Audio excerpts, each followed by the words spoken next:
it's a goal. Who got the assist? Who got the assist?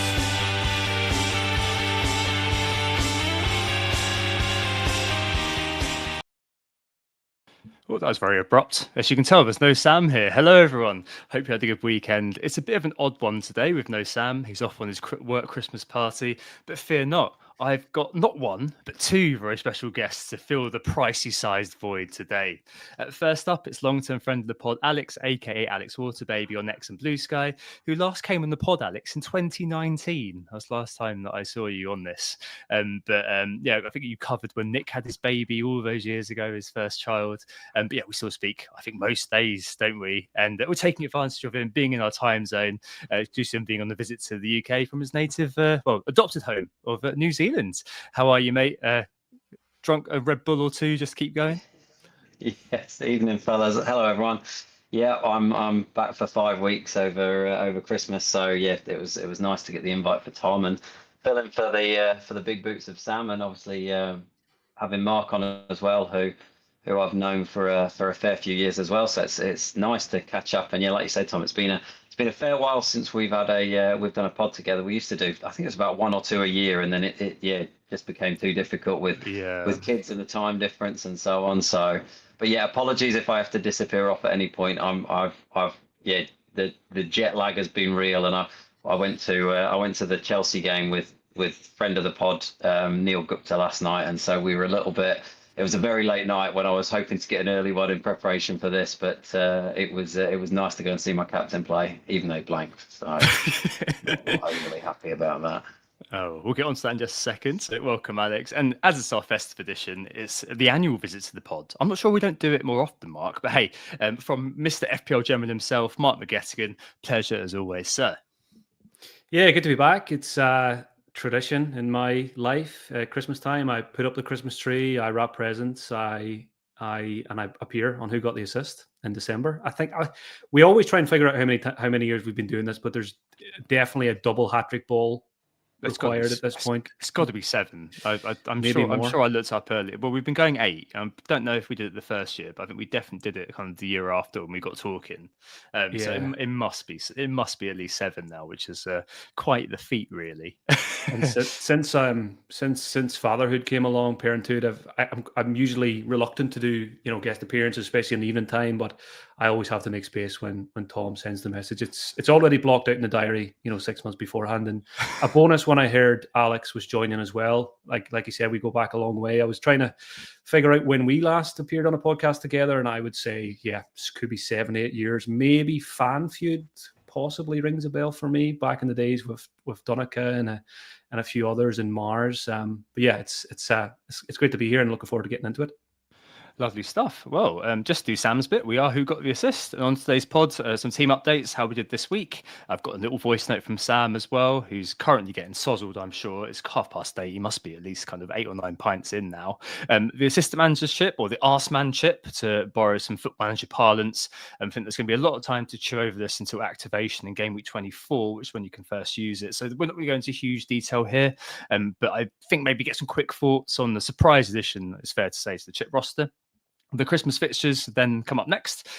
General advice on that. I've again mocked up a fixture schedule, sourced into good, mixed, and bad. We'll definitely discuss those, but probably use just players really to signpost our way through that and reiterate some usual Christmas tips from veteran managers, in particular Mark and Alex. And the Gameweek preview. We head into Gameweek 17 to kick off that busy festive period.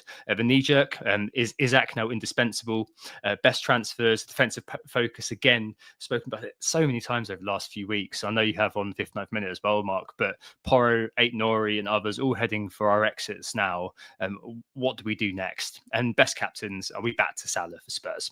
It's Monday the 16th of December. West Ham and Bournemouth are playing out in the background.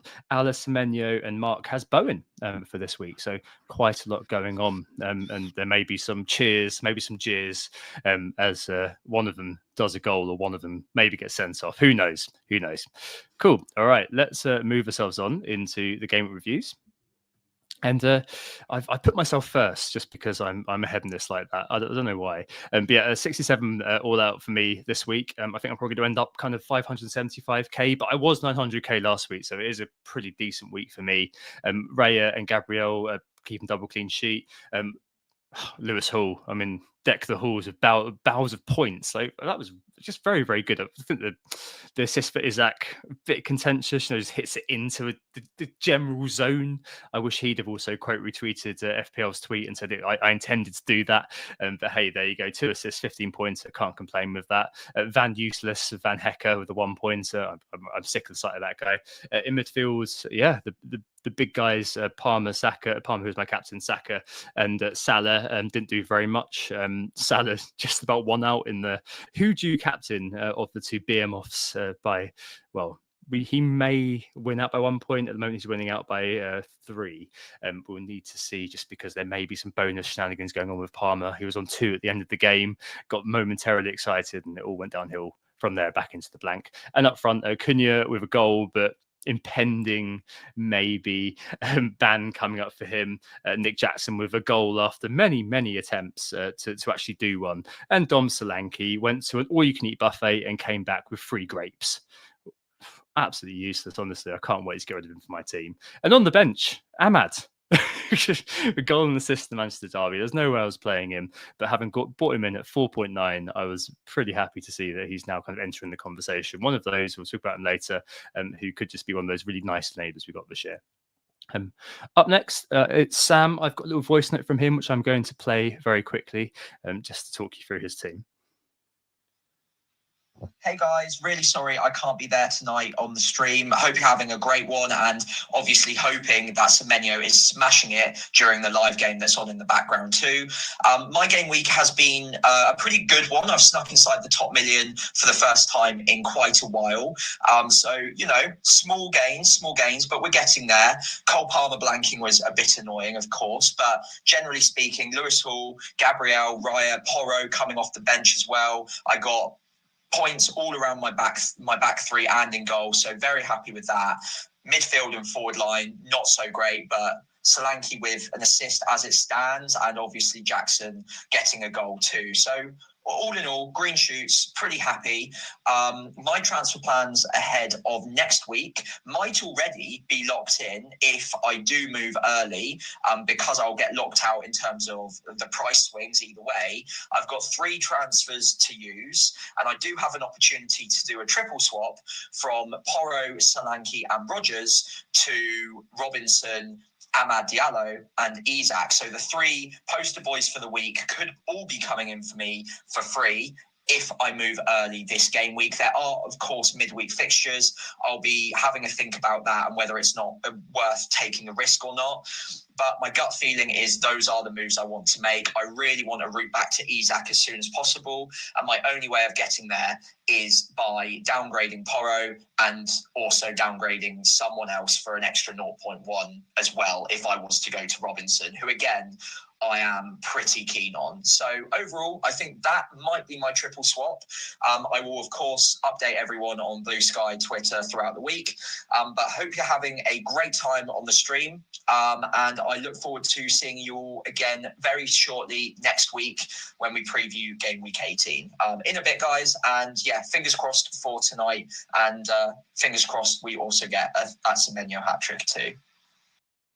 There we go. I know that Sam has actually confirmed those transfers since, so definitely went with his gut on that one. Team looking very good, and as he said, top million for the first time this year. I mean, baby steps, isn't it? Really. Into you guys. I think that's you, Mark. Who's got a very we got 1 fewer digit in your rank, so you've been doing well, but this week has been a little bit of a letdown, I think. Yeah, bit of a tricky game week all in all, but it might turn out okay if Jared Bowen can do something on Monday night as we record. I was sitting in the airport on Saturday morning, 2 hours before the deadline, and I think I probably fell into a trap that a lot of people do with FPL, and it's almost like FPL boredom. I was sitting on 3 free transfers. I was waiting for a flight. I was flicking through my phone, and you just feel like you want to do something, even if you don't need to do something. And usually I'm quite good at being patient. I was sick of flecking. I I've been talking about Alisson for a couple of weeks, and I thought the Fulham fixture was a decent entry point. Didn't turn out to be the case, and he's got Tottenham next, so maybe he should have been a little bit more patient on that one. And to do so, I sacrificed Bruno Fernandes as the cash cow, even though he's been doing really well. And of course, we know what happened next. So I'm really relying on Jared Bowen to do the business on Monday night. He's got about 60, not even that, 50 minutes left to do so.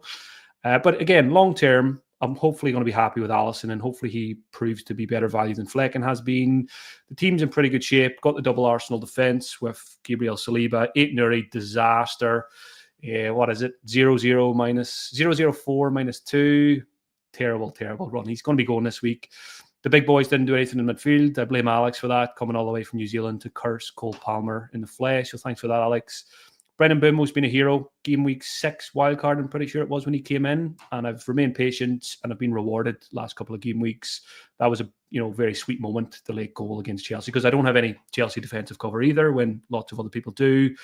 Cunha did the business, but then ripped the glasses off somebody, so he's probably going to have to go soon as well. Most frustrating part of the game week was the Chris Wood goal. I was watching it live in the pub with quite a few other FPL content creators, and I was jumping around. Might have been the only person there who owned Chris Wood, and I very quickly had to just sit back down again and with my tail between my legs. Ed even took a video and caught my reaction live, which I hope never sees the light of day.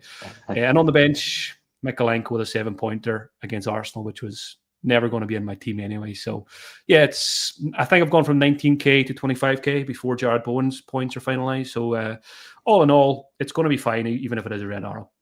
Nice. It's very good. I just had a vision of you jumping around, shouting in your lovely Gaelic brogue, "I've got wood!" To loads of bemused people in the pubs, entertainment. But hey, there we go. Thankfully, there was nobody to. We had a nice secluded corner, so I could get away with that celebration. Get away with shouting, "I've got wood!" in the FPL community. Excellent stuff. And Alex, finally. Yes, it was a mixture of the good and the bad. Saturday was great, and I sort of went into Sunday thinking, well, I've got Cole Palmer, who I'm going to see. I've played Flecken, even though I'm sure he's going to concede. But you're at the game, so let's go and have him see there. And me and Groups were like counting up. Oh yeah, that's another save. So we're up to 3 now. So we've got a bonus, a little save point there, and doing the things that you do. I don't think the people around us, the Chelsea fans around us, really understood what was going on. They were giving us bemused looks quite frequently, and Palmer looked a little bit off it. He got a knock in the first half, and we were like, oh, maybe he's not quite where we'd like him to have been. But I brought in Isak, which was obviously rewarded straight away, which was nice. Unfortunately, I had to use Mbeumo to fund it, so I had the choice of going for one of the cheap options. Ended up going back to Rodgers, which not sure if it was the right call, but hey, it's done now, so he can sit there. He's a nice safe option. I've got the double Arsenal at the back, which was great. That sort of really gave me a good boost. I think I think the best way to go is to have 2. I know quite a few of the sort of big content creators have actually got 3 Arsenal defenders, which has been a real coup for the last 2 or 3 weeks, because Saka's kind of, he had the goal ruled offside, and he's been close, but he's not really returned. Whereas, that you only got to get 1 or 2 weeks where you get a few clean sheets, and you're almost guaranteed to at least one of your players get a bonus or 2 bonus or 3 bonus, and all of a sudden you're in a really good spot. So I think that, and obviously they've often got a player like Bruno, so it's quite an interesting dynamic that we've got at the minute, where you've really got to have 3 Arsenal, and I think the majority are set up like me with 2 defenders and Saka. But I'm actually looking at it going, I'm not going to change it, but I actually really like the 3 defenders at the minute. It's Arsenal have gone off the boil a little bit from an attacking perspective, so it's quite an interesting place to be.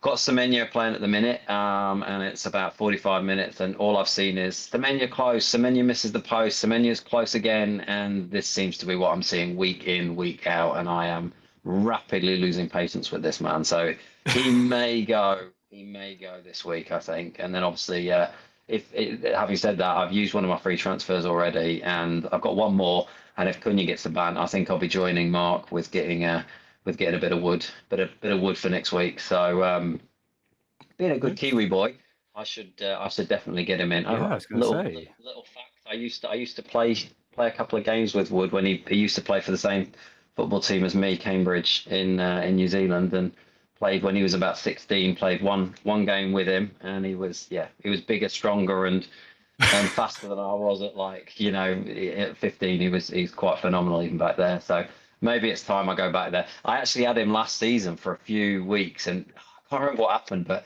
it was when he wasn't in particularly good form, but he was playing Newcastle, and I had no players, so I had to play him, and it was that week that he just randomly got a hat trick, and it was just brilliant because no one had him, and if you did, you had him sort of well down him on the bench, and it was just one of those real nice surprises we get playing fantasy footy every now and then. So yeah, not having a great season, still sort of sat outside the million. I think I'm just outside a million, so I really need to try and push on. I'd like to get to 500k sort of through the Christmas period, and then at least hopefully be able to push on to 100 from then.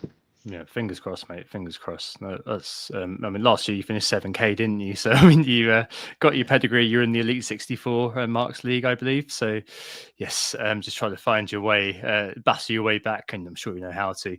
Mention the Christmas period. We'll get onto that in just a second. But the first thing probably is to just discuss the assistant managership, just because this is something which has kind of been quite high on lots of people's minds recently. So I mean. News dropped on Wednesday. Didn't feel seismic enough to do an emergency pod on, to be honest, just because there was quite a lot kind of lead time into this one. The key points are the first week you can use it as Gameweek 24. You effectively buy an assistant manager who's a real Premier League manager, costing 0.5 to 1.5 in actual budget. So you have to use your kind of existing budget that you use on players to buy one of these managers, and it costs a transfer as well to buy one of them in, and you can flip them during the 3 weeks that they're active. You can buy another manager to replace the one you've got. But again, that also uses a free transfer. So something to bear in mind, another component that kind of fits in nicely with this 5 free transfer max nowadays.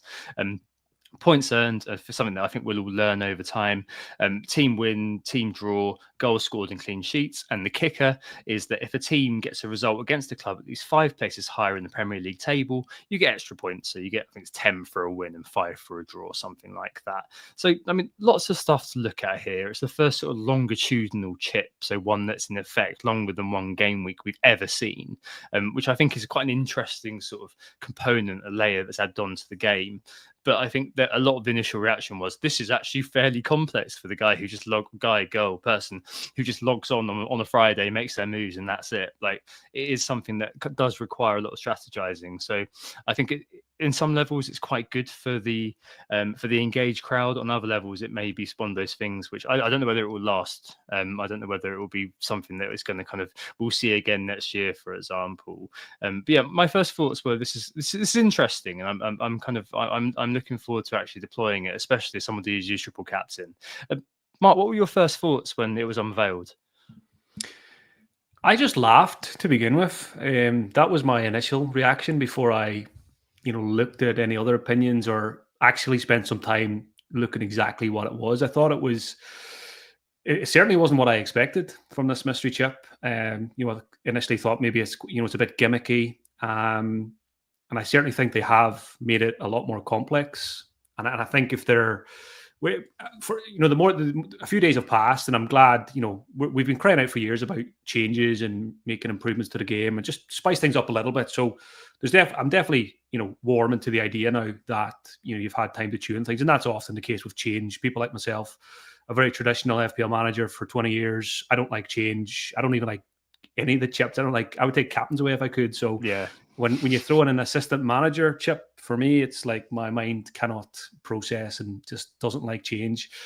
But it's good for engaged managers. It'll split the engaged managers with the more casuals, I think. We will prepare more for it and maybe have a better understanding of how to benefit from it. And I think it definitely will add, a lot more variance to the game. There's plenty of that there anyway. So, is it a huge issue? Maybe not. But I just hope there's not absolutely colossal swings with this, because many leagues, you put 38 game weeks of work into your mini league with transfers and captaincy picks, and for it all to be blown up by a manager near the bottom of the league who does quite well over 3 game weeks up against your Arteta or your Slot or whatever, who maybe has a disappointing couple of results, I think that would be really frustrating. I think what I didn't like about it initially as well, and I probably still don't like this, is that the fact that you have to put money aside for it, that's annoying. And the fact that if you're already tripled up in a Liverpool, for example, you're going to have to free up one of those spots as well. So I understand it probably was an extremely difficult thing to code, and they don't, historically they struggle to make these big changes without some difficulty. So, but I think now we have to use it. It's there. Let's just be positive and let's try and use it to our advantage and hopefully get lucky with it.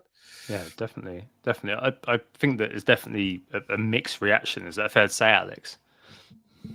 Yeah, I very much echo what Mark's just said about it. I think it's I'm a very traditional manager, been playing it for donkey's years, and I'm quite happy just to play the game for one wild card around Christmas, and that's all you get. Don't have to worry about captains, don't have to worry about any of the others.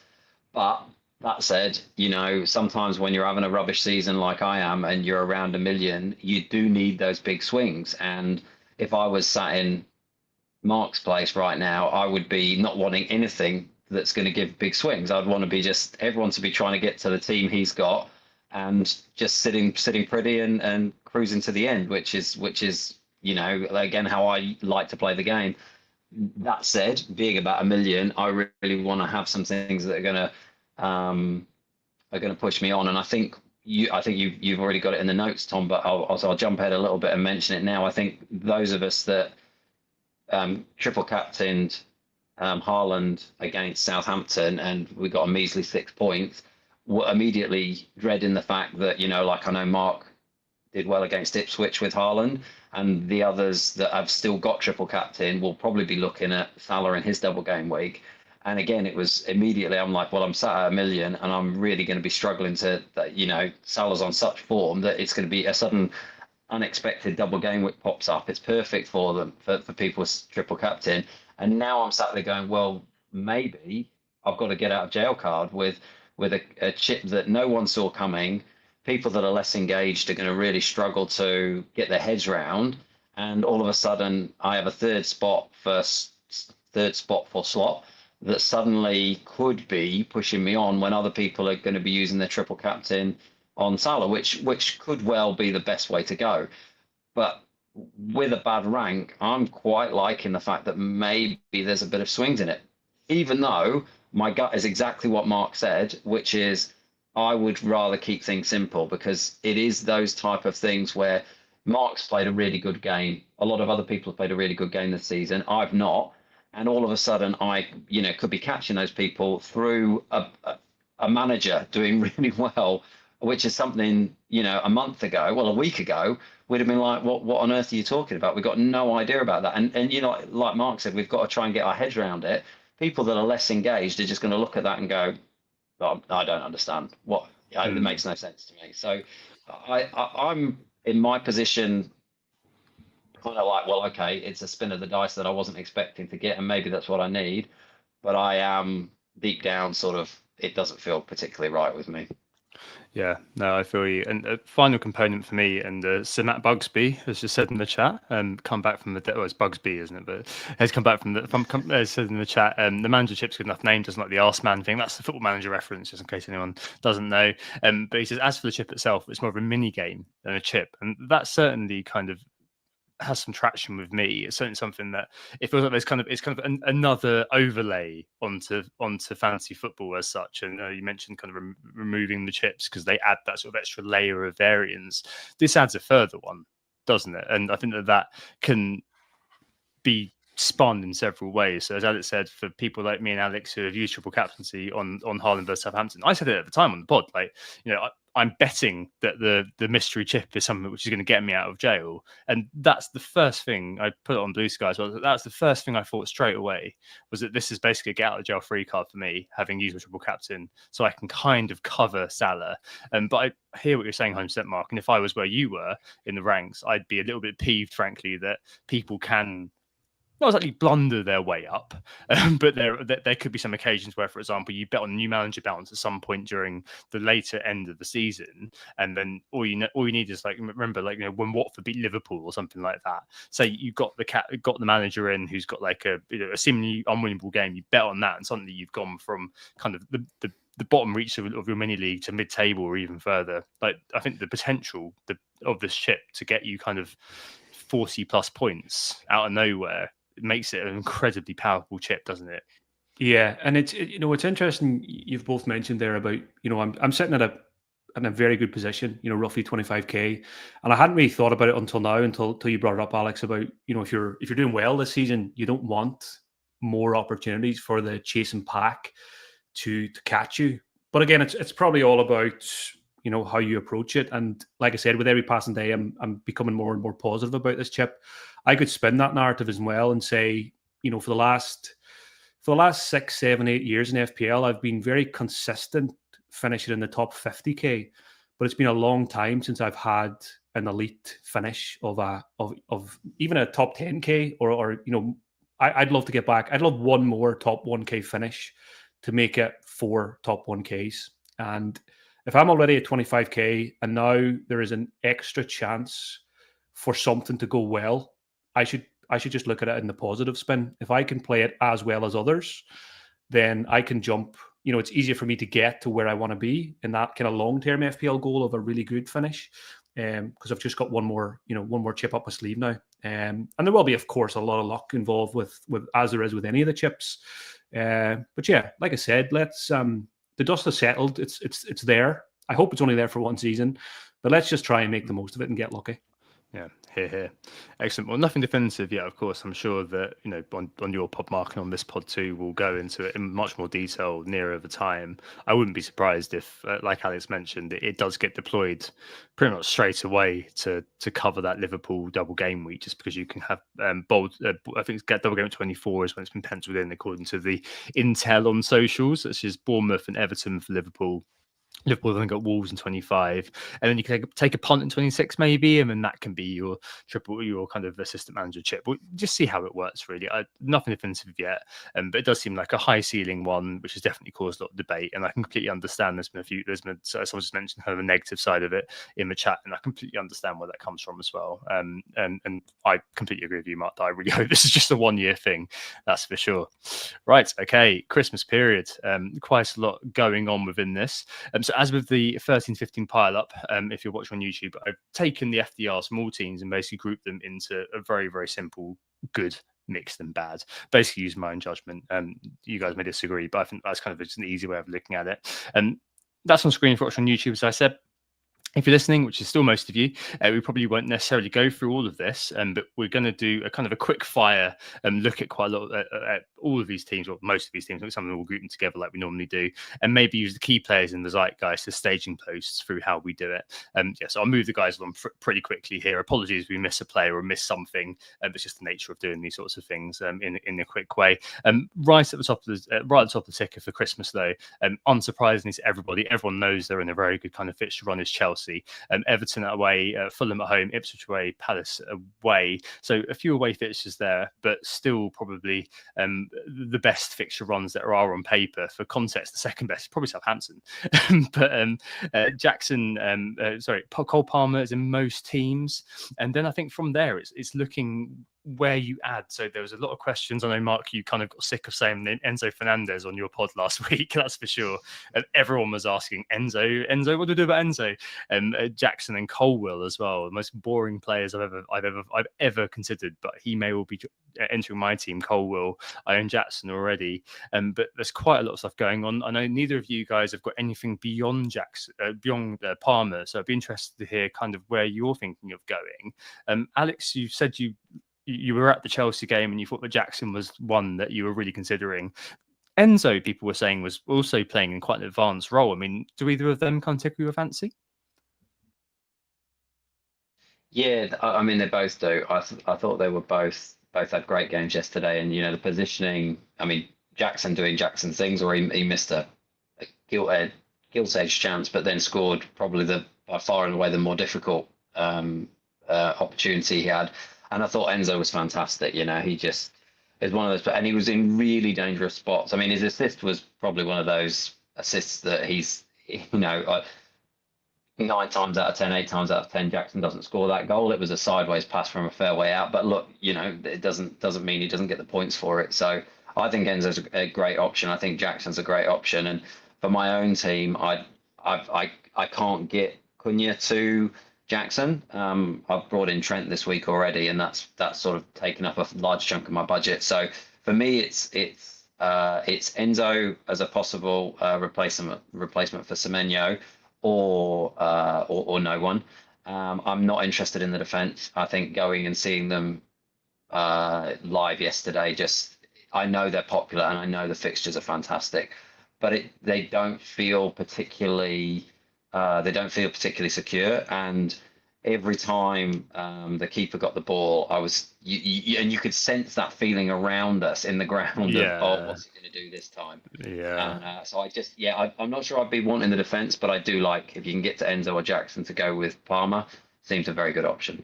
Yeah, having the Sanchez handicap on the defender is always something that he always strikes me as one of those goalkeepers, a bit like Onana actually, who could do wrong. But yeah, the next few weeks do strike me as defensively decent fixtures.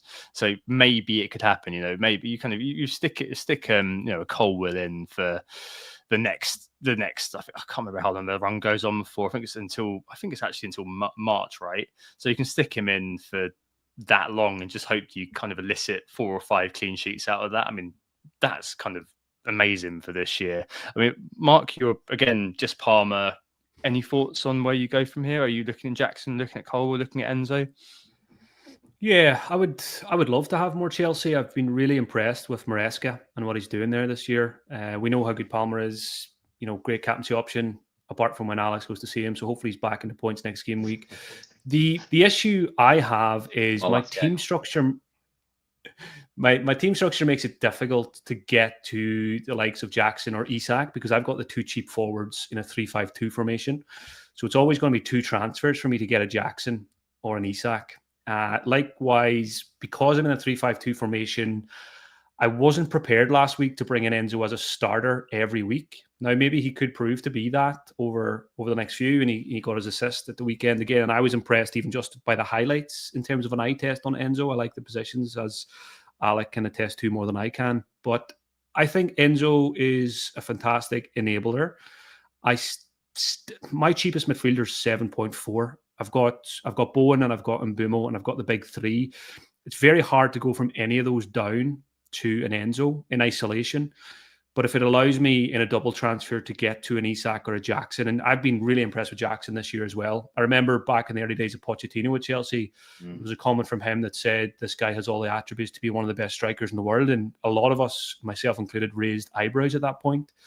But he's been really good. If you're keeping players like Joe Felix and Nkunku at the side, you've definitely got something. And it was typical Jackson. He missed the easy chance. He then fell over himself. And I was sitting watching the game and he tripped over himself. And I thought, that's why I don't own this guy. Then he goes and scores, and I think I need this guy. So that's FPL. But I would love to get Jackson for this run. I would love to have Enzo as an enabler. But I don't think I need him because of my midfield 5. Defensively, I cannot bring myself to go Sanchez ever. I'm pretty sure I was there before, probably in the Brighton days. He can do as well. It wasn't good. He can do the magnificent, and then he can do the ridiculously terrible things as well. And there's too many goalkeepers behind him that could possibly come in at any given time. Colwell, I do like, though. I think there's ever a time that you're going to go for a cheap defender from Chelsea. It probably is now, as you mentioned, Tom. Colwell, when we've all got issues with the likes of Nuri, I've got Michaelenko with terrible fixtures. I've got Greaves who doesn't play. Colwell fits the bill for me around Christmas time when there's loads of games. He's going to play. Yes, his ceiling is probably 6 points.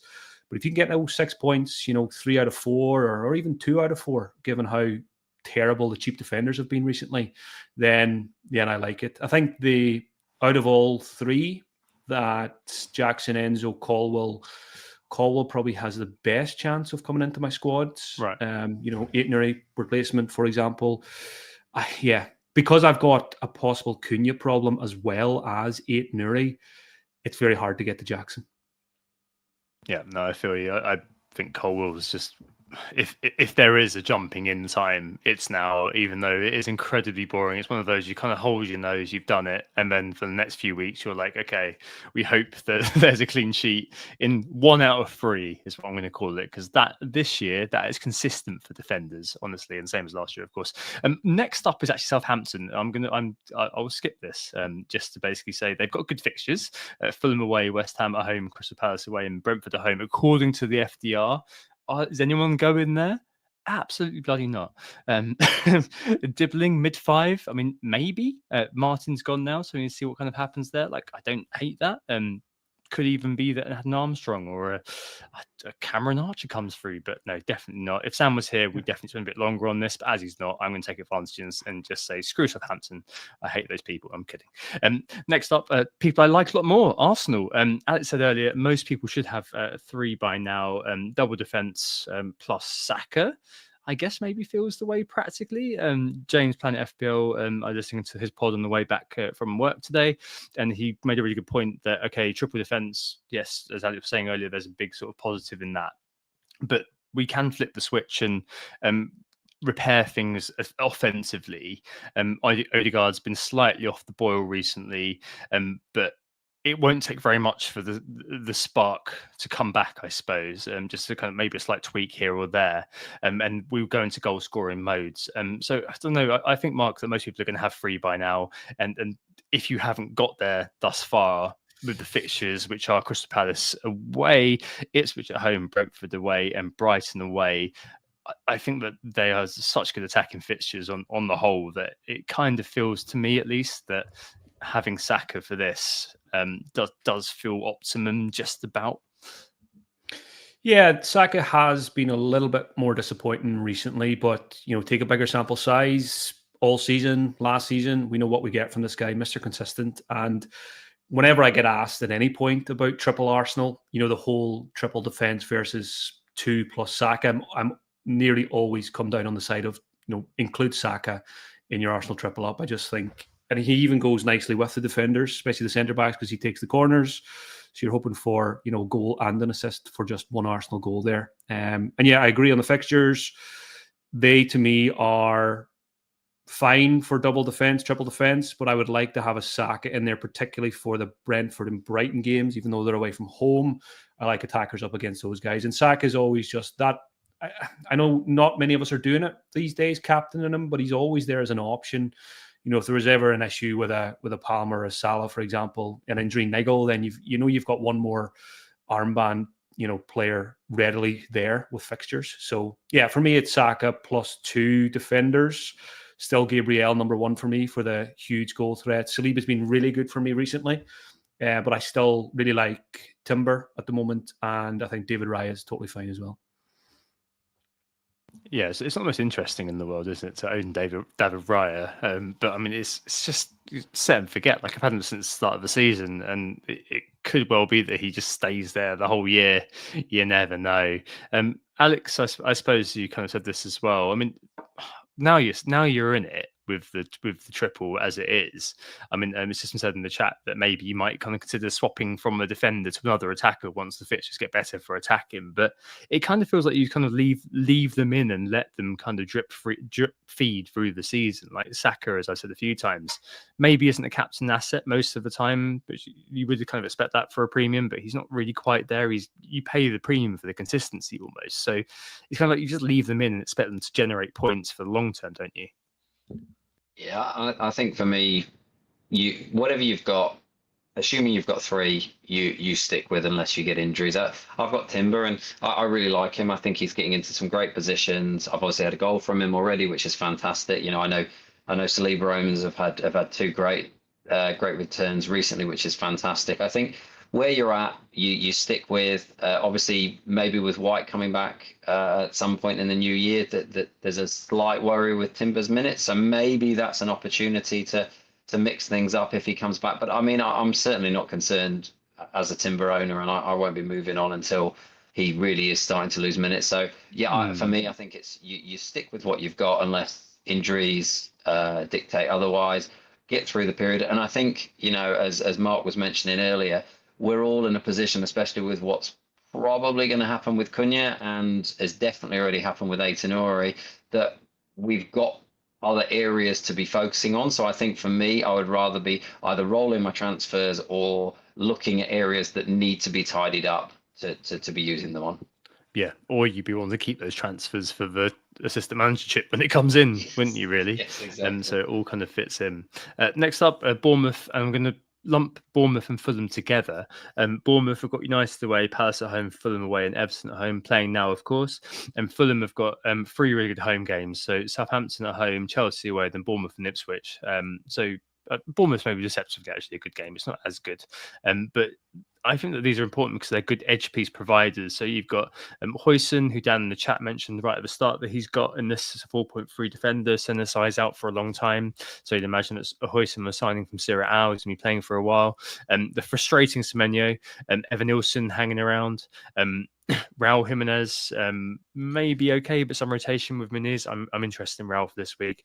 And Robinson and Anderson, maybe if he comes back at 4.2, is going to be a very, very nice cut price player. I mean, I suppose these guys is kind of a quite good filler for this time, especially kind of if you want to take down a Porro, someone like a Robinson coming in, Alex, or even an Anderson or a Huijsen. Those are all really good options. Yeah, I really like Robinson. I think I was listening to Planet FPL today as well, and I think they mentioned it on there. I think oh God, I've forgotten his name. It's so bad. I'm blaming the jet lag. Someone help me out here. Anderson? No, host of Planet FPL. Oh, James. James, thank you. Sorry, James, if you listen to this. I do listen to you every week, so I should remember that. James mentioned it on there that I think. I've totally lost. What was I talking about? Fulham. There's jet lag. Fulham, Bournemouth. Yeah. Good players. Good players. Robinson. Good fellas. Gone out of my head anyway. He mentioned something that was really good about Fulham that's gone out of my head completely. I think the one thing that slightly worries me about Raul is maybe that he could start sharing minutes. He's already sort of going off with 20 to go, and Muniz has he scored in the last 2 weeks? I know he scored this week, didn't he? Maybe he scored 2 in the last week. So, but at 5.5, he's a great option to have as a third option. It's certainly someone I'm looking at as a Cunha replacement because he does. You drop down from Cunha and you're immediately saving over $1 million that can be used to beef up elsewhere. And I think, like you said, with that fixtures, it's a great entry point with Southampton at home. It's a shame we don't know what Sam thinks, but, you know, is there going to be a little bit of a manager bounce? Will they immediately change what has been done and actually look to tighten up, or are they just not the type of team that can actually do that? So I do like Jimenez. I think he's a fantastic forward, probably on penalties now as well.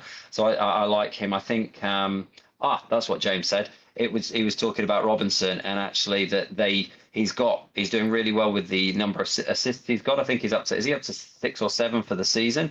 But if you actually look at clean sheets, they've only had 2 clean sheets for the season. I need to check the numbers on that, but they're actually not doing particularly well clean sheet wise. Although Robinson is extremely attacking, so you're potentially, and I think this is what James mentioned, was that even though he got 2 assists this week, he only actually came out with a 6-pointer. So it's a kind of, do you then just save the money, hope that Anderson's back imminently, and get a very, very good defender for 4.2 million? Yeah, it's. I think both of these teams are really important just now, Bournemouth and Fulham, because they have a lot of options for those of us who are unlucky enough. I say unlucky enough, stupid enough to have Aitanori in the first place.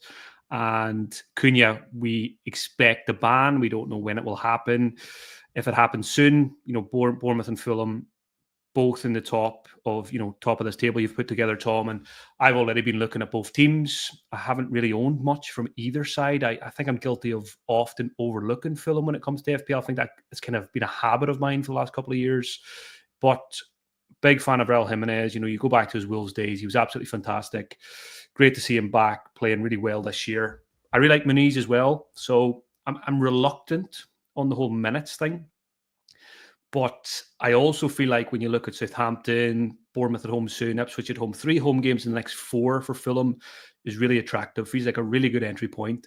And even if you do only get, probably best case scenario, 370s from Jimenez and maybe 125, I think that's enough with those fixtures to be productive. He's probably going to get a bonus point or 2 when he does score. And yeah, this is the time for Jimenez, I think.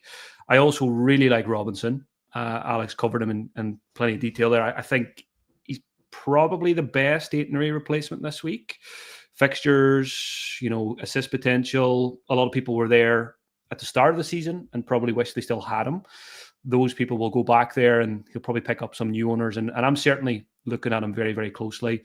As for Bournemouth, if I end up being a little bit scared of the Raul minutes, I've been very impressed with Ivan Nielsen this season. Doesn't always translate into FPL points, but I think the potential is always there. And I've been really impressed with Bournemouth as a whole. I really like the manager. I like what they're doing. I like the football that they're playing.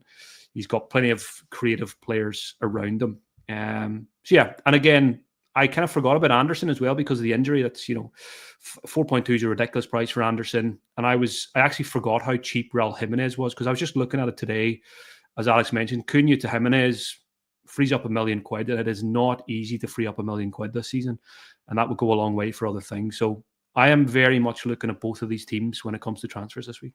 Yeah, I'm definitely looking, and we'll come on to it in a little bit, but I'm looking for a way to Isaac, who you both own, and Raul from Cunha to do Slankies at Isaac does feel like it makes sense. Yes, it's there's always the expected minutes conundrum that you mentioned, Mark. But my 5th attacker is my 8th attacker, is Ahmad as well. So I can rotate him if I think that if I get a feeling he's not going to be playing and all this sort of thing. And at 5.5, I think it's sort of priced in almost.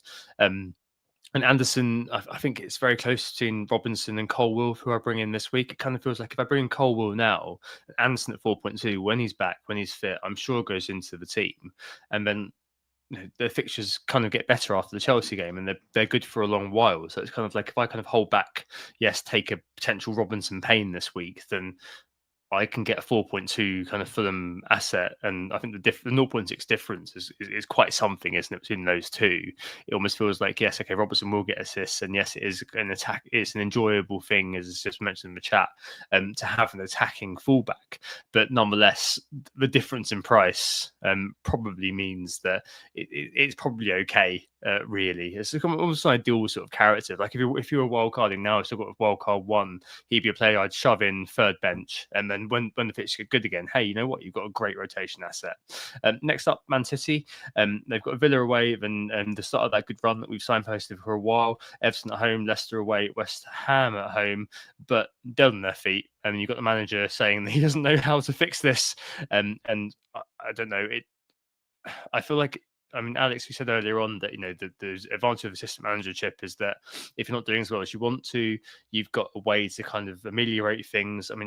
Perhaps buying in Haaland for those fixtures may be kind of the ultimate aggressive gamble, as Sam and I spoke about at length last week. But you can't invest in the City right now, can you? No, put simply, I think for me now it is the only player I wouldn't buy any. The only one I would consider holding would be Guardiola, just purely because of his attacking threat, and you're just hoping that maybe they get a clean sheet and he gets a goal and a clean sheet, and you pull a nice 15 pointer out. But no, Haaland what has he dropped to 15, just below 15 now, 14.9 or something. 14.9, yeah. I just think it's too much money, and I think it is now a point where if you own, you sell, and the ownership now is so low that it's just there's no fear factor there now. With he'll score goals. There's just no it's going to happen. We're not gonna. It's not going to impact us as much as an Mbomo scoring is now, which is a crazy thing to be thinking about. But that is just the way the ownership's gone. So for me now, it's a case of leave City alone, and I won't be the first person back there. Like if they start to show an upturn of form, I'm not going to rip up my team to get Haaland back. I'm going to give it a week, 2 weeks, and then see how we go. I do quite like the idea, and it's run through my mind as well, Tom, of the assistant manager chip of using it there, because I do just think that on Pep, if you can, you can't use it until 24 though. That's the thing. Yeah, but that's my hoping is that by 24 we're in that swing period where he's starting, City are starting to click again. It may not happen, but I've got it sort of semi-penciled in that if they're suddenly mid-table and they're starting to click again, Haaland's coming into some form, maybe they've got some of the defenders back, and suddenly the teams that are 5 places above them, well, you wouldn't be betting against City getting a result, and all of a sudden that's where the big swing could come from the assistant managership, because all of a sudden your City are going to be in with a chance of beating those teams 5 places above. We never thought City would be 5 places behind anyone, and it might still not work out like that, but it's crossed my mind that if they do start to drop down, it's an interesting position that we can be looking at with Pep. But other than that, no, I think it's a further void. No, definitely. Liverpool as well, kind of round out the goods, just to speed us along a little bit. Next 4, pretty good. I think most people are going to be captaining Salah versus Spurs, and then Leicester at home again stays on Salah. West Ham away. If Lopetegui's still there, stays on Salah. And United on the 4th of January. And outside of Salah, I know that you said you bought Trent, Alex, but I mean Jota's emerging, Mark, as a fixture again, having come off the bench and looking quite on it. And one of those players that I highlighted pre-season, just that he was top of my little homebrew sort of analytic thing, that if he is in the team, if he is fit, then suddenly he is just by far and away the best midfielder in that fun zone. I mean, do you have any plans to bring in anyone in outside of Salah, sorry? Probably not in the near future, because I've just brought in Alisson, so that brings me to 2. And I know we're still quite a bit away from the assistant manager chip, but Slot's probably the first name that comes to mind when it comes to using that chip. So maybe I do keep just 2 Liverpool for the long term, just in case I want to go early with that.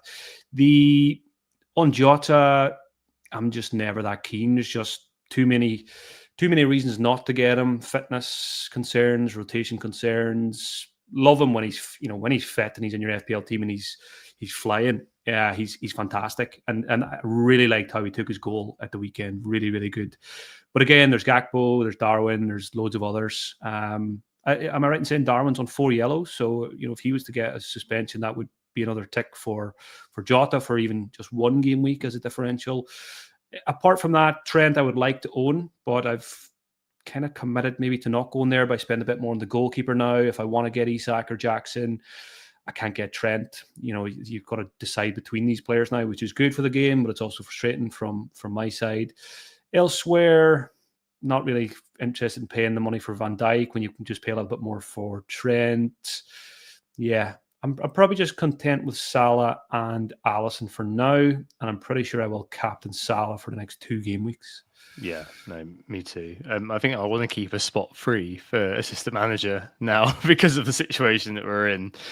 So yeah, certainly one of those where I don't know. I'm fine with you guys. Kind of, I know you've gone to Trent, Alex. I know you've got Alisson. Am I right without the defensive cover? Probably, because at the end of the day, like you say, Mark, because I've got the premium goalkeeper and you've got a premium goalkeeper now of Alisson, suddenly that constricts what you can do, and it's very much kind of like, for me, it's either Trent or Isak effectively. Where do I spend my money? And at the moment, just due to the way the defensive numbers and the defensive outcomes are going, I prefer to spend that money going forward. In the mix zone, Forest, very much in don't buy, don't sell, I think. Brentford and Tottenham, and then Everton and Wolves. So probably actually good, but never mind. Any plans to move Wood Mark? I don't think so, right? No, I think people should be still looking to buy him if they do need to sell Cunha soon. Again, they're not at the top of your fixture ticker here, but Brentford again don't keep clean sheets. Neither do Tottenham. Everton away is probably a tricky enough game, but Forest are very good this season. And then Wolves, we don't know what they're going to be like in 4 games time, but arguably probably going to be fine for an attacker. I'm a very happy Chris Wood owner, and I don't have any plans to lose him. The only way I would lose him is if I really decide I need Isak, then I'll need to sacrifice Chris Wood, but I don't think I'm going to do that. I've already missed probably Isak's best fixture, so yeah, I'm probably going to go without reluctantly. I don't know, man. We'll talk about Isaac in just a minute. Alex, so you said you're looking at Woods, and also just to bring Man United in here as well. Bournemouth, Wolves, Newcastle, and Liverpool, very, very, very mixed. But my man Ahmad, who I bought in at 4.9 a few weeks ago, listeners will know, has kind of exploded, has played his way into the team. In an awful lot, and also just to bring in Villa as well, who I think are sliding into irrelevance at the moment. They've got City, Newcastle, Brighton, and Leicester. You've got Rodgers, Alex, and you're also kind of maybe looking at buying Wood as well. Woods, Ahmad's. These are both players who are. Wood's always been in the conversation this year, but Ahmad's kind of new to it. Are those players of interest to you, especially with Rodgers? Potentially, you could move on to Ahmad. Well, I'll touch on Wood first. I'm kind of with Mark on this one. I was interested when I saw your notes for tonight's pod, Tom, and you said for Forest, don't buy, don't sell. I'm very interested in Wood. I think for me it's in the position I'm in where I can't get to Jackson. I've got Isak, and I don't really like Pedro at the minute, but I've got him, and I'm just gonna ride him out for now. I don't know where else I would go to if I don't go to Wood, if I need to replace Cunha. The ideal is that I keep Cunha this week and he's not suspended, and then review again next week.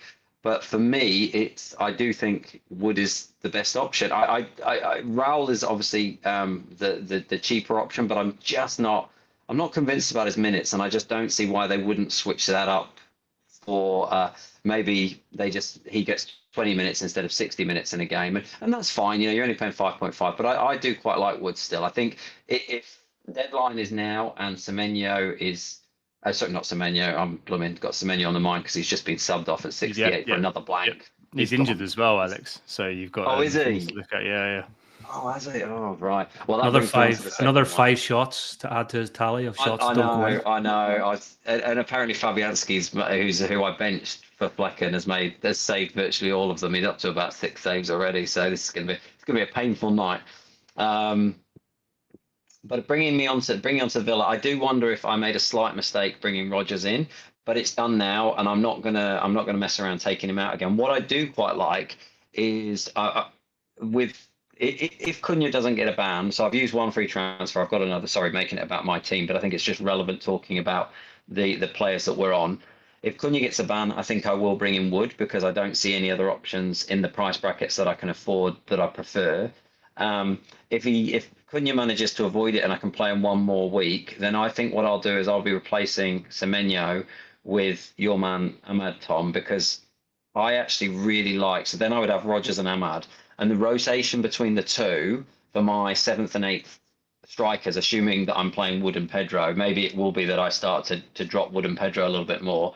But those two rotate really nicely. So Man United, it would basically be 17, Man United play Bournemouth, then Wolves. Then you switch to Villa for Brighton home, Leicester home. Then you're back to Man United for Southampton home, Brighton home. And then you're back to Villa for West Ham home, Wolves away.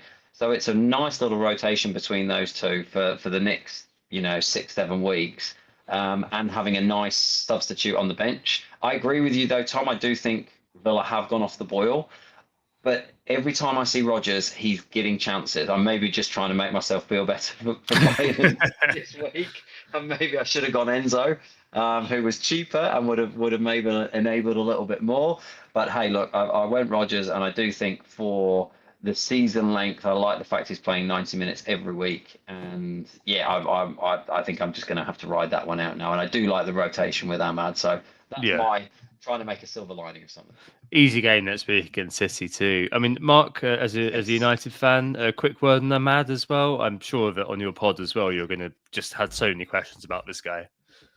Yeah, just fantastic player, playing really well at the moment. Excellent price, FPL wise. There's not much more to say really. He's kind of in the same bracket as Enzo, I suppose, as a midfield enabler, but he's definitely got a bit more about him in terms of goal scoring, I think. Yeah, I'm always quite pessimistic FPL wise when it comes to Manchester United, but Ahmad is very, very interesting. And again, in an ideal world, if I maybe had a few more transfers and I could turn my 3-5-2 into a 3-4-3, and instead of having Leon Chiwomi, who most people don't know who he is, if I could turn him into an Ahmad as my 8th attacker, that would be pretty attractive. So that might be something I try and do over the next couple of weeks. Nice. Cool. Here's a very quick question for you, because I think it's a relevant one for both of you now, boys. If we look at those three, let's assume Semenyo's out of the conversation now, because it does look like he's gone straight down the tunnel and is maybe injured. So if you've got Rodgers, Ahmad, and Fernandez, of the three, who's our favourite? I think I'm leaning towards Enzo at the moment. Again, next four, top of the fixture ticker here, and I just like what I'm seeing from him. I like the positions he's taken up. I like he's got more freedom now. He's getting loads of 90 minutes. Unbelievable player. We've always known that. It's close between all three, but I just about like Enzo, I think.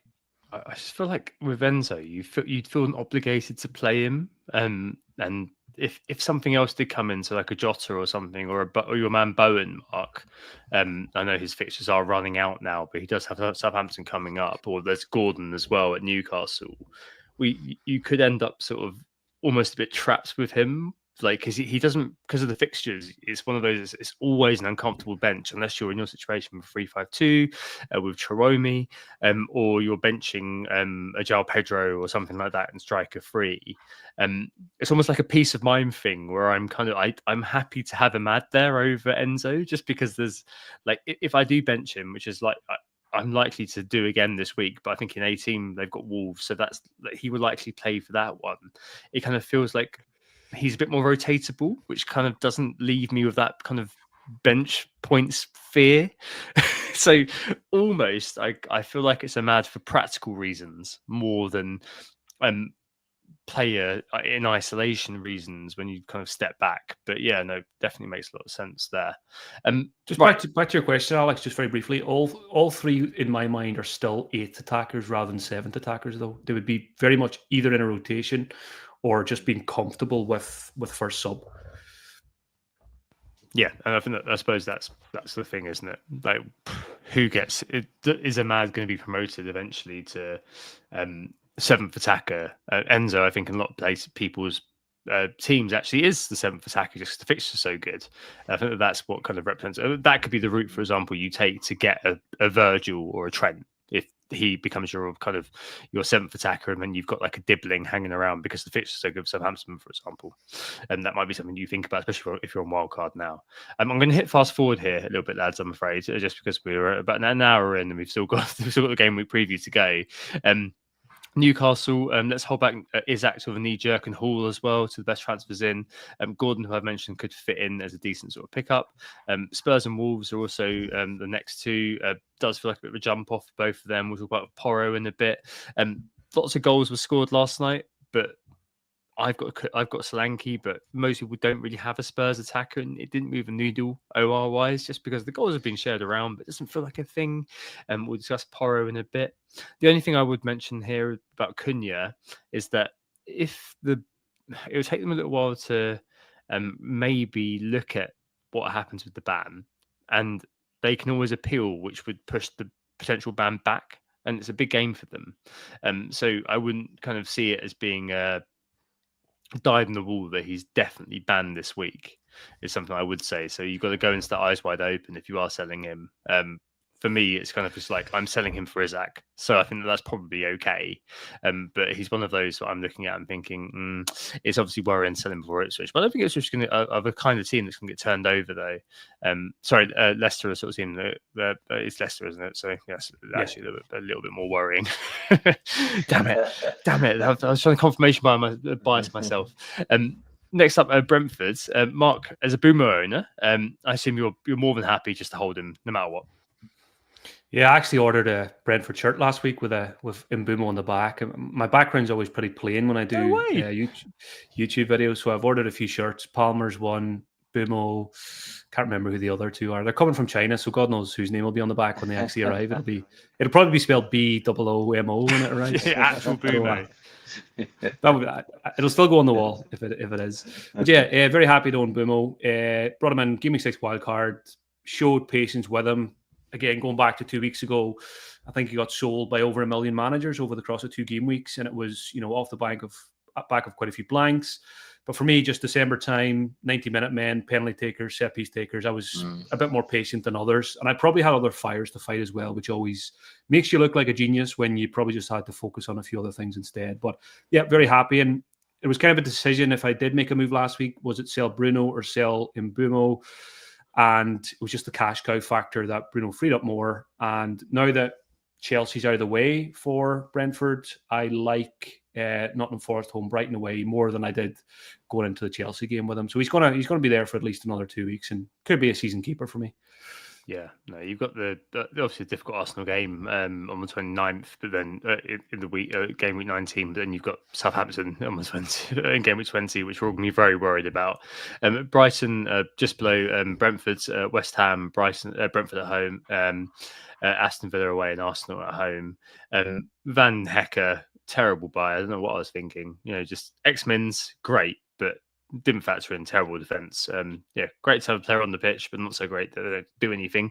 I've got Matoma, who I think will probably survive until maybe 19, which is when I'm looking at maybe Eze or Sarr from Palace, who are next on the list, actually. Arsenal, Bournemouth, Southampton and Chelsea. You're a João Pedro owner, Alex. I assume you're pretty happy with that at the price?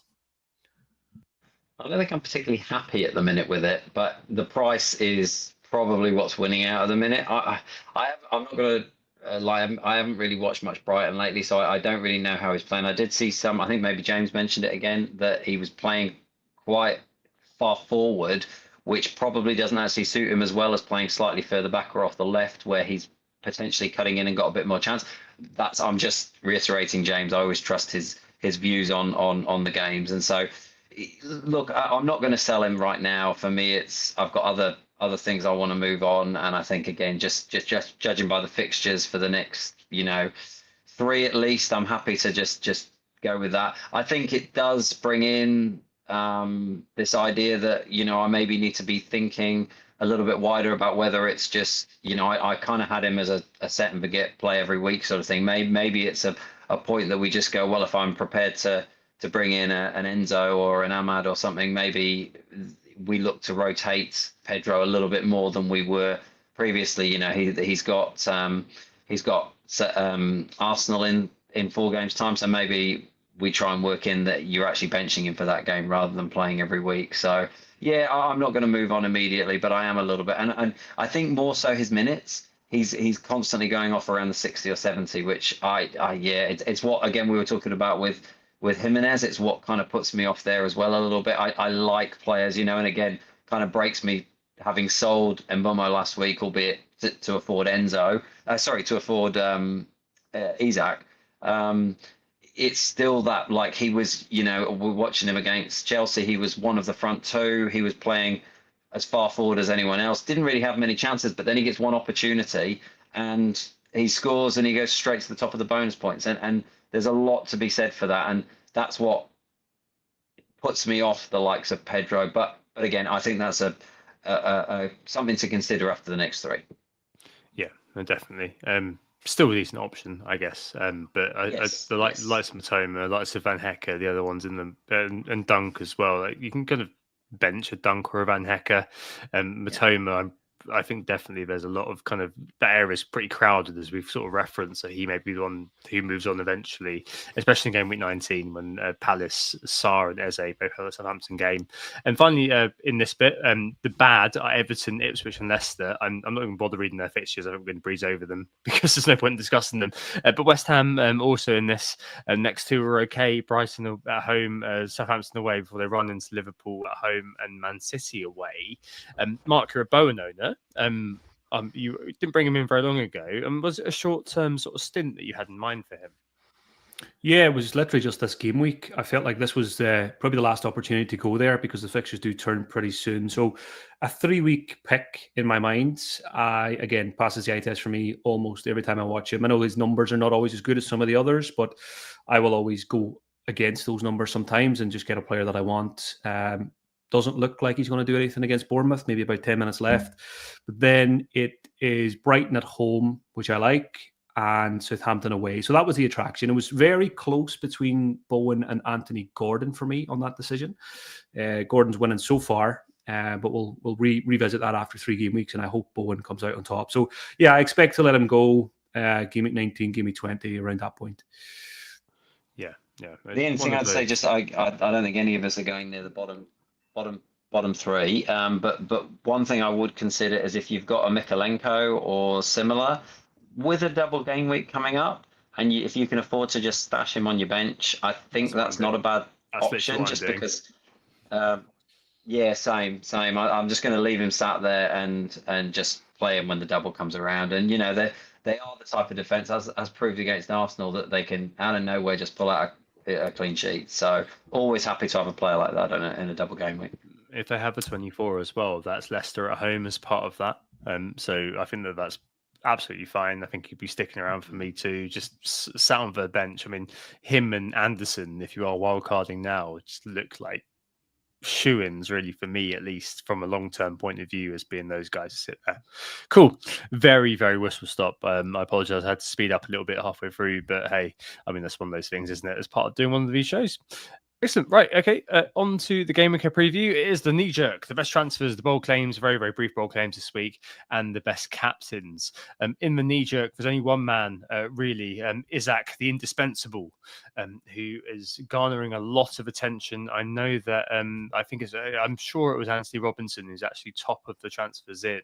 But Isaac has consistently, apart from the 1 week where me and Sam sold him for Liverpool, when he had a little bit of an injury niggle, has over the last couple of weeks been of a lot of interest, a lot of people. I certainly need to bring him back, and as Sam mentioned, that he was looking to bring him back, and I think he has brought him back. The ownership is skyrocketing. I regret selling him more and more. It does feel like selling Watkins last year for Darwin, where I feel like I simply had to buy him back, and it feels that way a little bit with Isaac. But I mean, you earlier on, Mark, were a little bit maybe reticent, a bit more lukewarm than I am on buying this guy back. I mean, is it just because of team structure? I mean, you're in the 3-5-2. It's maybe doable, but there are definitely a few choices that you've made which may kind of hold you back on him. Are you worried about not owning him this week? Yeah, there's only one reason I've been lukewarm on him, and it's because it's very hard for me to get there. And I've already got regret of putting another million into the goalkeeper position. Maybe I should have just stuck with a 4-5, and then players like Isak are much easier to get. But there's always a way to do these things, and it might just be a case of, Cunha could go to Isak, but I would need to make another sacrifice somewhere, which is the hard part. Probably looking at, Bowen straight out again, which is not optimal. But if it was a case of Isak is a must-have in my mind, then I'm open to doing something like that. But for now, I still like my team. I still like the 3-5-2. It's served me quite well. Give me a clean slate. I'm definitely having Isak, and I will explore it this week of how I get there. And it'll just come down to how important I think it is to own him, or can I trust players like Chris Woods, Bowen, and Mbumo to stick pace with the Isak teams, for example. So, yeah, I wish I owned him. I had him in game week 1, I'm pretty sure. And yeah, I hope I can get back there soon, but I'm making life hard for myself, I think, with the last couple of transfers. It does feel kind of very it doesn't feel quite like what you normally do, Mark, in some ways, if I may say so, because normally you are the sort of guy who just thinks, okay, well, this guy's doing loads of points, playing very well to the eye. I know you've been quite strong on him in terms of just watching him play. It's one of those, isn't it, where you've got to kind of figure out whether you want to move heaven and earth to buy him in. Sorry, I will bring you in, Alex. I know, but you already own him, so it's one of those things, isn't it? I mean, it is one of those. It's a tough situation, isn't it, for you, especially in the structure you're in? Yeah, I mean, I already hated 8 Nuri, but now I hate him even more because that's the issue. I've got 2 frees, but I need to sell 8 Nuri because I've got Mikalenko and Greaves, so I don't have anyone I can rely on. I mean, I could just throw Mikalenko in and probably get a 2-pointer, and it's probably something I should consider, because if I did that, then maybe I could use the 2 frees elsewhere and get Isak, which is probably going to get you more points over getting that cheap defender. So, yeah, it's something I need to spend a week thinking about, and there's definitely regret of not going to Isak last week. And I remember, I don't know how I ended up getting Allison and going, to be honest. Again, I think it was just were you drunk at that? Were you drunk at that point, or did you have? Well, like you know what it's like in the airport. Yeah, exactly. Yeah, you have to settle yourself before the flight. So, I remember thinking, right, I need to make a decision this week. Is it going to be Isak or is it going to be Trent? And then I get neither. So, yeah, I've definitely made life a little bit hard for myself there. Yeah, I think for me it's and Alex, you're in an enviable position as far as I'm concerned. It is basically, do I get Liverpool defender? And for me, that defines as Van Dijk or Trent or Isak. And for me, I'm getting Isak. Just for the ongoing stuff. I mean, underlying data. Newcastle's actually his hat data isn't that great, but he's fifth and just non-pen XGI overall. And if you kind of look at the non-pen XG, he's sixth too, having missed a couple of games as well. And he's just one of those players who, I said this weeks ago, bought him in and sold him again, and I just don't like myself for doing so. So it's really that's the calculus. Am I scared of Trent? Am I scared of Isak? And kind of it's kind of like the realpolitik of the situation, the practicalities of the situation are that Isak's rising ownership again makes me just think, okay, I need to get this guy over Trent. And if a Liverpool clean sheet, so be it. Because it's so much harder, I think, especially because the vogue is to have the free premium midfielders. That I don't think there's going to be loads of people who are running their way down to Trent. But yeah, he's done well for you, hasn't he, Alex, this week? And feels like one of those that you'll be holding for quite a while. Yeah, I don't see any reason to get rid of him unless he gets injured. I think, as you were saying, Tom, I think that debate around going for Isak or a pool defender this week is quite a big one that I think a few people are looking at. I think if it's possible to make it work that you can get Isak this week and then have a way of engineering in a Liverpool defender next week, I think that's the optimal way of doing it for me, because I think, I do think Spurs will score this week. I also want to review. I still like Trent. Obviously, I do. I've brought him in this week. I'm interested to see that they do.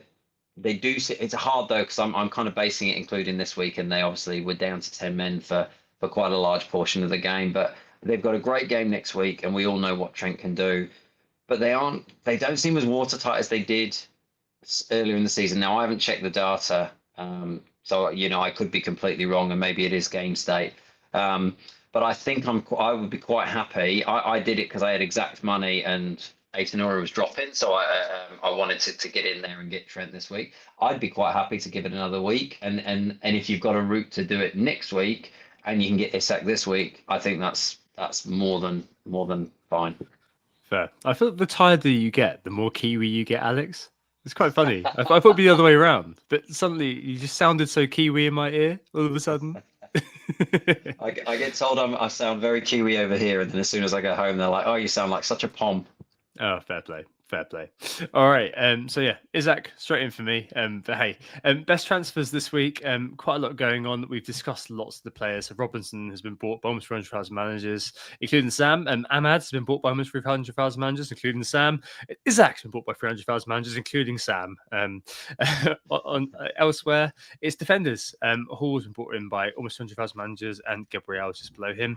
8 Nori, unsurprisingly, 400,000 transfers out, and then the usual suspects like likes of Haaland, Welbeck and Kobe and Sol. But these defenders, it's an ongoing issue, and I listen to your pod every week, Mark, when I'm walking my daughter around, trying to get her to sleep, doing the shopping, going to work these days, and I feel like every week you're asked, what do I do with the defense? Who do I buy in? Who's the best cheap defender? Who's most expensive defender?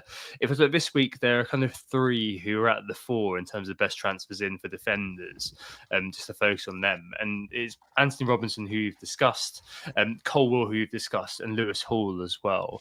I mean, of these three, I need to just pop off a minute because my daughter's just woken up. But of these three, who would be the one that you'd be prioritising if you were moving out a defender this week, Mark? Yeah, even just as you were talking there, I was having a little look at how I get Isak, just because I've got the fear now. And even though these three guys are all attractive in their own way, is it better to just bench Nuri, play Mikalenko for a 2-pointer when these guys could end up with 2-pointers anyway, and use my transfers in midfield and attacking instead? So that's something I'll weigh up.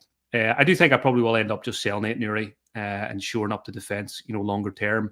I think Robinson I do like most. The 3 home games coming up in the next 4 are very attractive. He's unbelievably good, bombing forward from left back, 6 assists show that.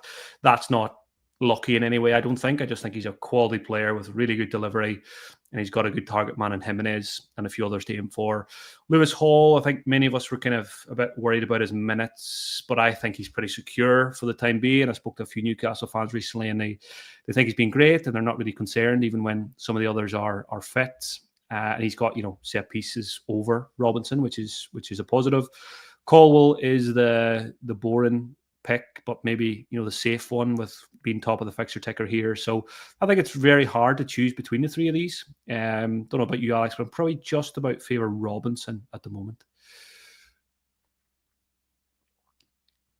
Yeah, I'd agree with you there. I think it would be Robinson and Hall ahead for me, and then I think I'd have Colwell sort of a third for me. I think I just like the attacking upside of the other two, and I think if they both seem pretty nailed. All 3 of them are very nailed right now. So I would go with the fixtures probably slightly favour Chelsea, but like I said earlier, I don't have that trust that if you're going for a centre back that's probably not going to get an attacking return. You never know, but you assume not. I'd rather go and try it. You either want to go for a centre back that they're getting clean sheet after clean sheet after clean sheet, which Chelsea just aren't doing at the minute, or you go for the attacking upside. And I think the other two have already proved how good they are this week. Just thinking about your situation, Mark, if you did go Isak this week and then you delayed the decision on Aït-Nouri next week, does that then potentially allow you to look at getting Anderson in next week for 4.2, which is kind of maybe what we talked about earlier, that whilst Robinson is that the big upside pick of the assist, we know Anderson, he didn't have that season for Palace, was it last year or the year before, where he scored, I want to say 4 or 5 goals. So if you can pick up an Anderson for 0.6 cheaper, but maybe by delaying it next week till next week to see if he's overcome his injury, that maybe, and then you get Isak this week and have hopefully Anderson back next week, that maybe could be a way to go. But obviously then you miss Robinson's really nice fixture this week if that was the player you decided to go for. Yeah, there's a lot for me to explore this week, and that's a really good suggestion. Maybe Anderson is the jigsaw piece that I need soon to shore up the defense, but could I just stick Mikalenko in this week and take his 2-pointer on the chin, which is often the case with defenders anyway, and use 2 frees to get maybe Cunha becomes Isak if he's banned, and then I need to free up, I think it's 1.7, and again, not very optimal, but it probably would be Bowen straight back out, it makes me sick even thinking about doing that. It's not something I would usually do. But if it comes down to, again, maybe it was a mistake not to get Isak, and it's easy to say that in hindsight, but it also maybe just was a mistake, and maybe I slipped up with transfers last week, and I could just rectify it straight away instead of just making my bed now. So yeah, this has been a really useful conversation to kind of open up a few more ideas for me. So thanks for that one as well, Alex. I think sometimes it's All good. Sometimes you see a player when you're like, well, maybe you see a play that you've done in the cold light of hindsight, and you think, oh, maybe that wasn't quite right. I'll admit I was a bit surprised you did go with the Bowen route, Mark. It did feel very on you, not in a bad way. It's just I can kind of I normally have a good idea of what you're gonna do, and it didn't feel like that kind of quite fit with what I thought your template kind of your template in the, not in the pejorative way, but your kind of your schema, I suppose, of how you play would be. So that would be an idea for me, I think. I'm the same where maybe I think I go for it just doesn't inspire me at all. It's not a sexy pick. FPL review is saying, yeah, get Colwell in. I'm not excited by the pick at all. But as I said earlier on, it feels like the 0.6 difference, as Alex just mentioned, between Robinson and Anderson does kind of really scream to me. Like when Anderson is back fit, playing for a Fulham team whose fixtures are okay in the medium term. Like they're not great, but defenders this year are all rubbish. But between 19 and 22, their fixtures are all good. Bournemouth at home, Ipswich at home, West Ham away, Leicester away.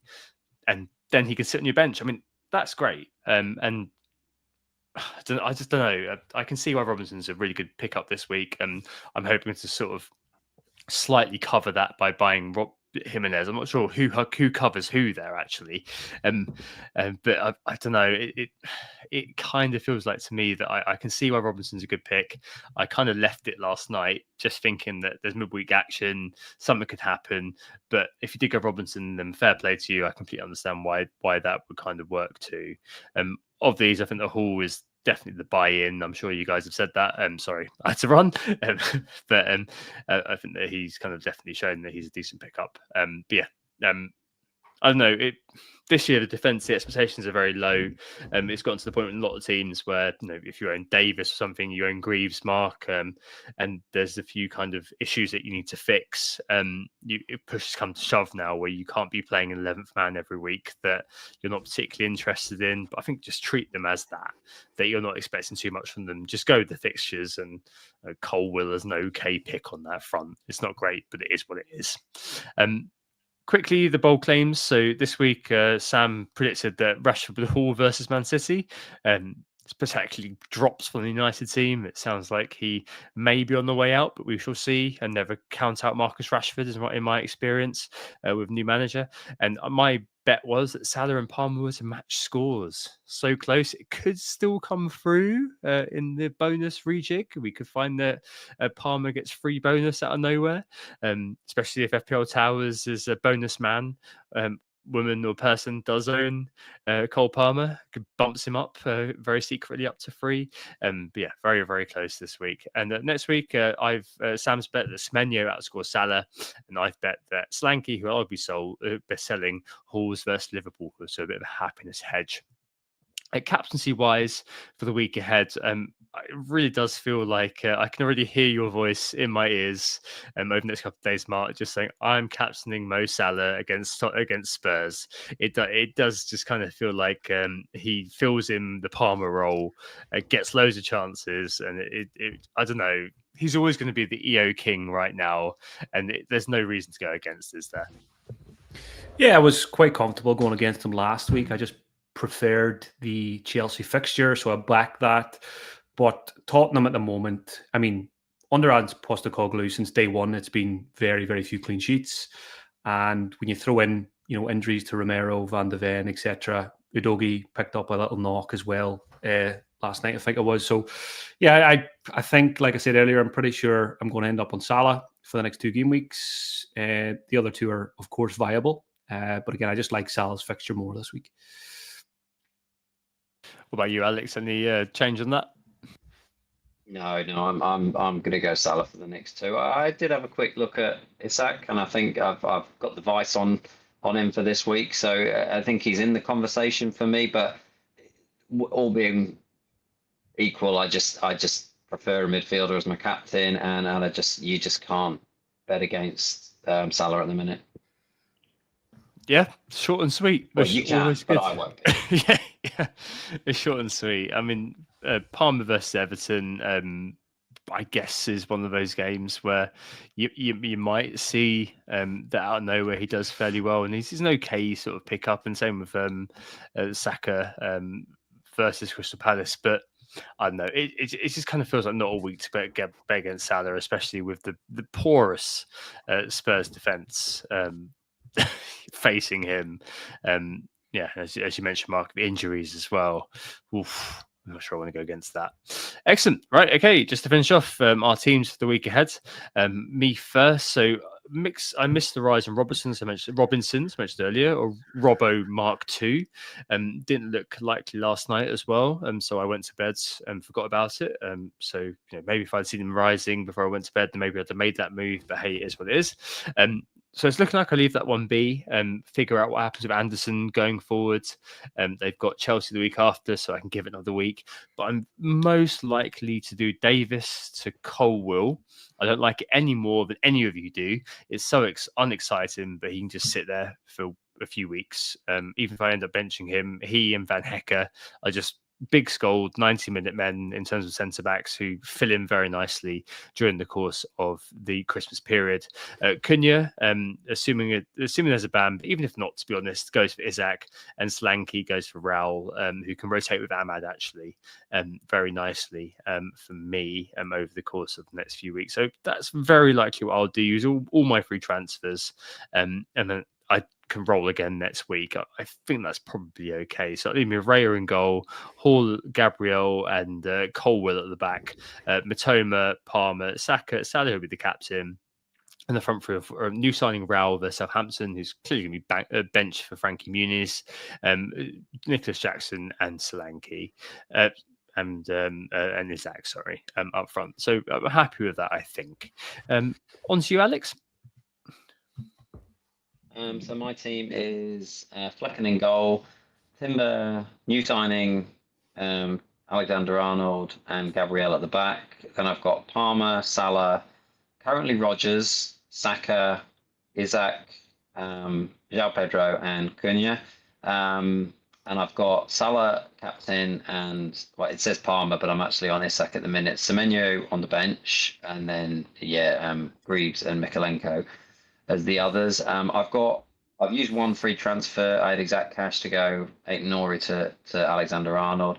The second I'm pretty sure I'm going to use. If Cunha avoids a ban, I'll leave him this week because I like that fixture, and then I will look to move him on the following week, probably for Wood. I think what I'm going to do, especially if he's injured, and if Cunha doesn't avoid his ban, I'll probably just move him to Wood this week. If he does, I'll probably look to move Semenyo on. I'm done with him anyway, and now with his injury, that's just the final nail in the coffin for me. I was pretty set on Ahmad, but listening to both of you two tonight, I need to do a bit more diving into going for Fernandez. What's his first name? Enzo, thank you. Looking at Enzo, I really did like him when I saw him the other night, and I think I'd got a little bit fixated on the Rodgers Ahmad rotation. And maybe I just need to look at the fact that right now Enzo's just in a good vein of form. The fixtures are good, and he can rotate with Rodgers, but I can just be playing one of those two as and when I need. I don't like the structure, and Mark, you made a really good point earlier about the fact that these three players should really just be an eighth, and I would rather upsize. But what I kind of want to do is probably go with a Neto or an Ahmad, get through the Christmas period. Hopefully by then getting Wood in as well gives me another 90-minute man that I can just set and forget for the next 5 or 6 weeks and see where we're sitting at. I want to get some transfers up because I don't want to sit with Rodgers and Enzo or whoever I bring in long term. And I want to just kind of look to get a bit more money in there at some point. So I think getting a solid team and then just rolling for 3 or 4 weeks will be my rough plan. I've got all the big hitters in midfield. I like my defence. It's funny how we've talked endlessly about clean sheets, and all of a sudden I've got probably the most expensive defence you could find. Yeah. But I'm just hoping that it comes through well over the Christmas period, and I'll certainly be holding Trent through the double, and then reassess whether I need to keep him beyond that. Well, Nick would be proud, man. That's big at the back, writ large. It's just Fair play. literally as everyone takes the money out, I'm piling it straight back in there. Oh, man, you're a trailblazer. You're a trailblazer, Alex. It's clearly from the land down under. Right, Exactly. and Mark, finally. Yeah, I'll just read out the team first and then give a few thoughts. Alisson in goal, away to Tottenham. Double Arsenal defence. Nuri, who will get 0 points again. Salah currently has the armband. Saka, Bowen, Bumo, and Palmer across the middle. Up front, Cunha, hopefully, and Chris Wood. And the bench is extremely weak. Mikalenko, Greaves, and Chiwome. So my transfers are not looking too clever now last week. Big lesson learned, I think, for myself. I've been so good at doing nothing recently. And if I did nothing at the airport, I would be on 4 free transfers. I would be on a green arrow instead of a red arrow. And my team would be more flexible than it is now. So I am regretting the moves, which is always easier with hindsight and Alisson and Bowen not getting points and Bruno doing the business. So it might be a case of fixing that if I decided it was a mistake and maybe just tweaking the structure again slightly. The easy thing to do would just be to sell Nuri for Robinson, I think, and roll a transfer if Cunha's available. If Cunha's not available, again, the simple approach is probably Robinson and Jimenez. But I also like, even though he hasn't been getting points, João Pedro's still viable, I think. I don't mind the fixtures. And even Nielsen, even though he's blanked again, he's an option. But I do think I like Raul Jimenez even with the minutes risk for the next 4 game weeks, kind of pairing him with Robinson and hope you'd benefit from assists and goals in the same action. But yeah, I certainly regret. I think I regret. I don't regret things too often in FPL, but I'm not sure that was the cleverest idea, putting the money into the goalkeeper at that point. Like I said, I could have waited for Alisson longer. And now Bowen's blanked. He's only got 2 more good fixtures left. If I want Isak, it's probably Bowen and Cunha out, Isak in. And then, again, something I'm not overly keen on is an Enzo as a 7th attacker instead of an 8th attacker. So, yeah, it's going to be a long week. So the bonus changes that has come in. Palmer's actually up to 1 bonus now. If anyone wants to celebrate that. And Jackson's up to 3.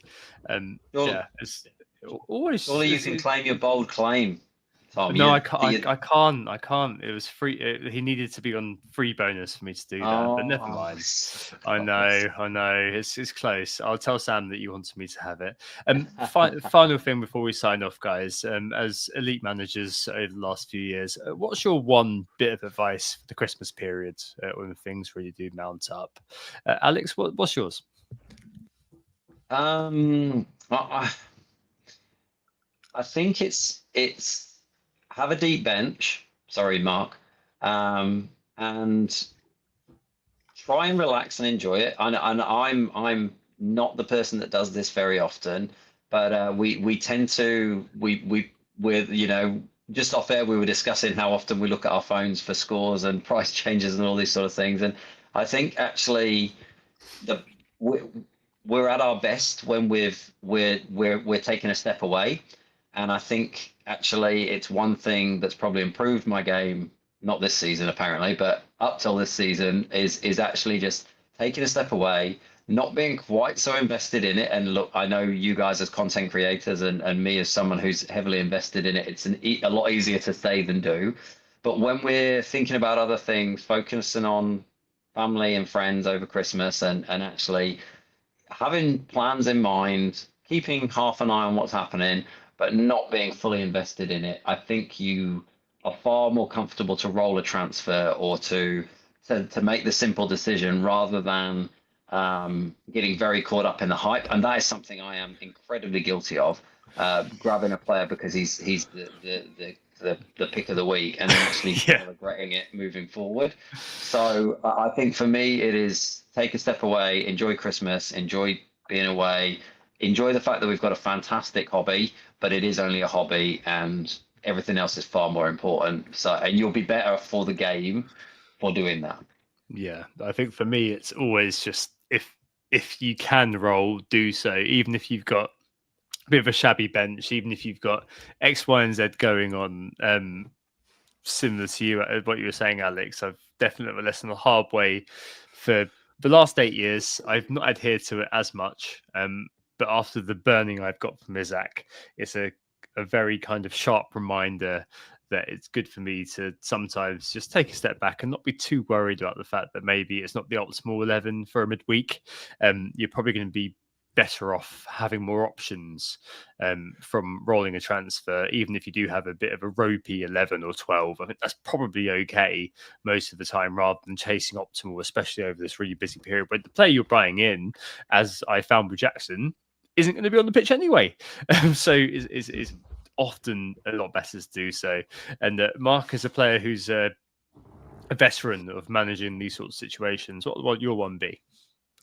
Yeah, I'll probably just kind of echo what you were saying, Tom, as well. It's kind of down the line of don't overmanage. I think all of us are guilty of overmanaging at times, because the game, you don't have to make many decisions. And if you spend a lot of time looking at content or listening to podcasts, watching videos, and then you do, it's the hardest thing to do is nothing, but it's very often the best thing, and very often has the best outcome. And even if it has a similar outcome to what you would have done, you've got an extra transfer the week after. And I think even more so now with a new chip to plan for, that is going to, require budgets and transfers. If you want to change that manager, then more so than ever, I think I'll just echo what Tom says. If you can roll a transfer, do so.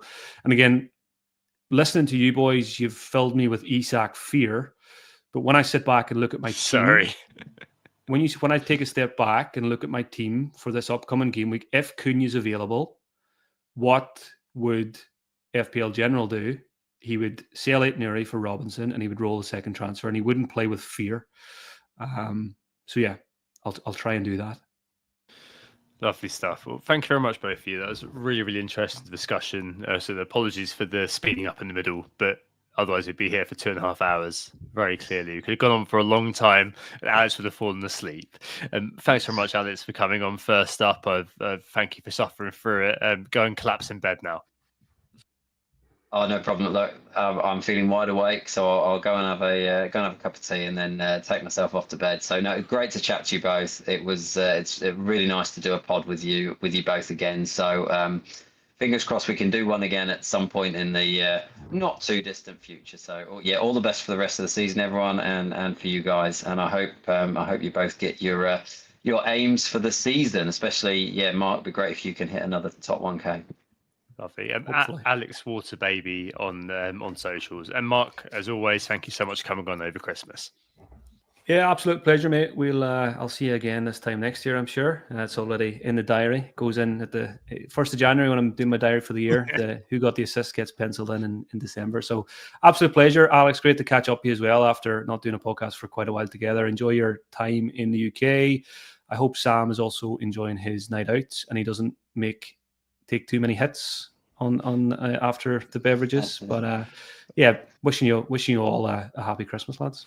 Thanks so much. Well, thanks for listening, everybody. We were Who Got the Assist on Blue Sky. You can find me, WGTA, Sam, FPL Pricey, the guys FPL General, you'll know from Mark, as I mentioned, Alex is Alex Waterbaby.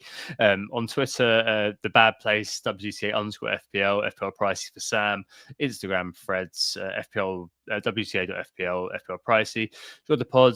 Please do one, if not all of the following. So follow us on socials. Give the pod a 5-star rating on Spotify, iTunes, wherever you are.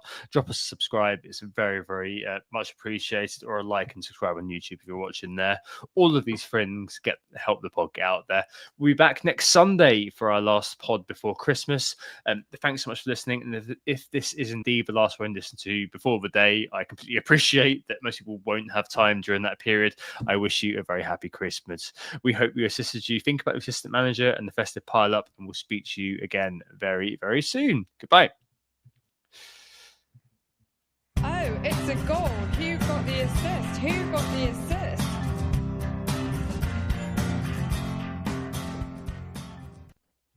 it's a goal.